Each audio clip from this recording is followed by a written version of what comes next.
Finally మనకి IQ నుంచయితే దాని latest smart phone IQ 15 అయితే వాళ్ళు లాంచ్ చేశారు. అండ్ ఇందులో కూడా మనకి మంచి స్పెసిఫికేషన్స్‌తో అయితే ఈ ఫోన్ వస్తుంది. సో, మనం స్పెసిఫికేషన్స్ గురించి ఒక్కోటి మాట్లాడుకుందాం.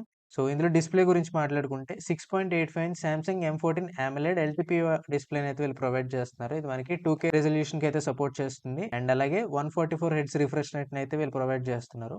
అండ్ ఇందులో ప్రాసెసర్ గురించి మాట్లాడుకుంటే Snapdragon 8 elite gen 5 processor and అలాగే Q3 గేమింగ్ చిప్‌ని కూడా వీళ్ళు ప్రొవైడ్ చేస్తారు. ఎందుకంటే ఐక్యూ ఫోన్స్ మనకి గేమింగ్ ఫోకస్డ్ ఫోన్స్ కాబట్టి. ర్యామ్ అండ్ స్టోరేజ్ గురించి మాట్లాడుకుంటే LPDDR5X ర్యామ్ అండ్ UFS 4.1 స్టోరేజ్‌తో అయితే మనకి ఈ మొబైల్ రావడం జరుగుతుంది. అండ్ ఇంకా అలాగే బ్యాటరీ గురించి మాట్లాడుకుంటే huge battery 7000 mAh battery with 100 watts wired charging and 40 watts wireless ఛార్జింగ్‌ని కూడా ఇది మనకి సపోర్ట్ చేస్తుంది. కెమెరాస్ గురించి మాట్లాడుకుంటే బ్యాక్ సైడ్ మనకి ట్రిపుల్ 50 మెగా పిక్సెల్ కెమెరాస్‌నైతే వీళ్ళు ప్రొవైడ్ చేస్తున్నారు. అండ్ అలాగే మెయిన్ కెమెరా వచ్చేసరికి సోనీ IMX 921 సెన్సార్‌తో అయితే ఇది మనకొస్తుంది. అండ్ ఫ్రంట్ కెమెరా గురించి మాట్లాడుకుంటే 32 మెగా పిక్సెల్ కెమెరానైతే వీళ్ళు ప్రొవైడ్ చేస్తున్నారు.